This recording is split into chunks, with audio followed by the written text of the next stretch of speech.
चतुर खरगोश और लालची सियार। बहुत समय पहले की बात है। एक घना भरा जंगल था जहाँ तरह तरह के जानवर रहते थे। इस जंगल में एक छोटा लेकिन बहुत ही चतुर खरगोश रहता था। उसका नाम था चिंटी। चिंटी की चालाकी और समझदारी की पूरे जंगल में चर्चा थी। लेकिन इस जंगल में एक लालची सियार भी रहता था जिसका नाम था शरारती। शरारती हमेशा दूसरों का खाना छीनने की सोचता रहता था। वो कभी भी अपने लिए ज्यादा खाना पाने के लिए झूठ और चालाकी से काम लेता था। एक बार जंगल में अकाल पड़ गया। पेड़ सूखने लगे और जानवरों को खाने पीने की बहुत कमी होने लगी। सारे जानवर बहुत परेशान थे। तब जंगल के राजा शेर महाराज ने सभी को बुलाकर एक सभा बुलाई। सुनो सभी, शेर महाराज ने कहा, अब से हम सब मिलकर भोजन इकट्ठा करेंगे और बराबर बांटेंगे ताकि कोई भूखा ना रहे।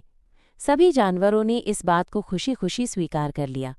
लेकिन शरारती सियार को ये बात बिल्कुल भी पसंद नहीं आई। उसने सोचा, अगर मैं चालाकी से ज्यादा खाना छुपा लूं तो मुझे सबका खाना मिलेगा। और फिर क्या था, शरारती जंगल के कोने कोने में जाकर खाना छुपाने लगा। सभा में जाकर वो झूठ बोलता, मुझे तो कुछ नहीं मिला। सभी जानवर उसकी बात पर यकीन कर लेते। लेकिन चिंटी ने उसकी हरकतों पर शक किया। उसने अपने दोस्तों से कहा, हमें शरारती की चालाकी का पता लगाना होगा। चिंटी और उसके दोस्त छुपकर शरारती का पीछा करने लगे। एक दिन शरारती पेड़ के नीचे गड्ढा खोदकर खाना छुपा रहा था। चिंटी ने यह सब देखा और तुरंत वो खाना लेकर सभा में पहुंच गया।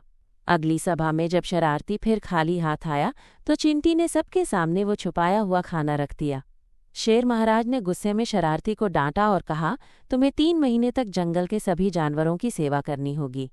शरारती को अपनी गलती का एहसास हुआ।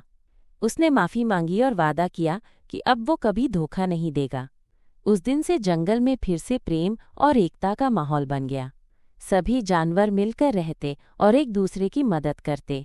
इस कहानी से हमें ये सीख मिलती है कि लालच और धोखा कभी भी सफलता नहीं दिलाते। बुद्धिमानी, ईमानदारी और एकता से ही हम किसी भी मुश्किल को पार कर सकते हैं। तो दोस्तों, याद रखिए, चाहे आप छोटे हों या बड़े, हमेशा सच्चाई और समझदारी का रास्ता चुनें, क्योंकि यही रास्ता आपको सच्ची जीत और सम्मान दिलाएगा। धन्यवाद। ये थी कहानी चतुर खरगोश और लालची सियार। आशा है आपको ये कहानी पसंद आई होगी। और भी नई नई कहानियों के लिए हमारे चैनल को सब्सक्राइब करो और मज़े लो।